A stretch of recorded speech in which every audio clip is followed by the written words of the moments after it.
Hey, my name's Cameron Lang, and first love was probably when I was 18.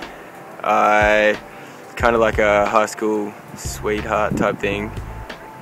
Me and this girl was like, we were always meant to get together, but we never did. And then we finished school, and she went and did her thing for a year, and I did my thing for a year, and then we sort of just met randomly, and I ended up being with her for 3 years, and I was pretty head over heels for her. And she actually ended up cheating on me, which was heaps devastating because, I don't know, it was a pretty bad time in my life, sort of the whole first love thing, but you kind of come out the victor if you're the person who got cheated on, so I don't know. It was good, like the 3 years that we spent. Then like when we did break up, we were like on and off for a while, and I was always running back to her, like even though she cheated on me, and I was like the whole, because it was my first love, I was like, no, like you can't leave me, like.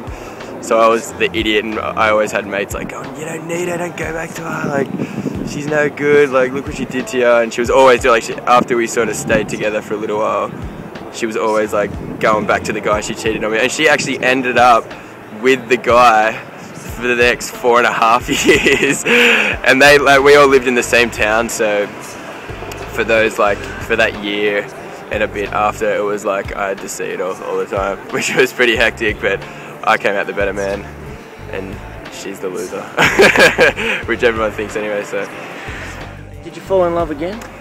I met someone else that I was with for 10 months, about 10 months. And I think it was always hard to explain to her, but I know that like I did love her, but I had this thing in the back of my mind like, who cares now? Like I got cheated on by this girl that I gave all this time to and like all this devotion. So then in the back of my mind, I kind of had this real blasé attitude towards that relationship, and I ended up cheating on her then and doing exactly what that girl who cheated on me, I did the exact same thing to another person. And I thought to myself, like, when I got cheated, I was like, oh, I'd hate for anyone to go through this, but then I was the asshole that did it to someone else. And like, no excuses for doing it, like you can try and talk yourself out of it as much as possible, but I was like the biggest asshole in the world pretty much. And being the guy who cheats on someone and it gets found out, like all her friends know, then everyone knows you're that guy that cheated on her. It was 10 times worse than being cheated on, because you don't come out the victor, you end up being that arsehole for like the next 6 months. Even when you're over, like their friends are like, you fuckwit, like every time, like, and especially if you live in the same like area, you just cop it. Like I copped it for like a good year after that, constantly like being the guy who was that asshole who cheated on the girl. And I sort of had to, I was kind of blacklisted for a while, like a lot of people hated my guts, and I had to crawl my way back into a lot of friendships.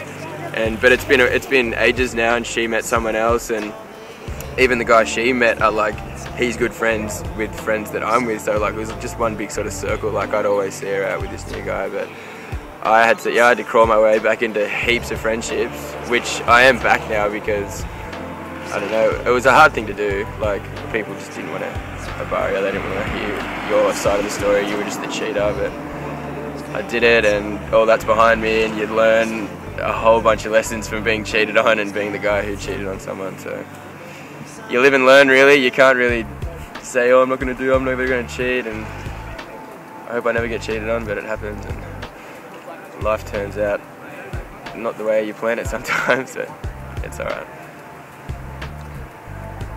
Thanks, man. Yeah, thank you.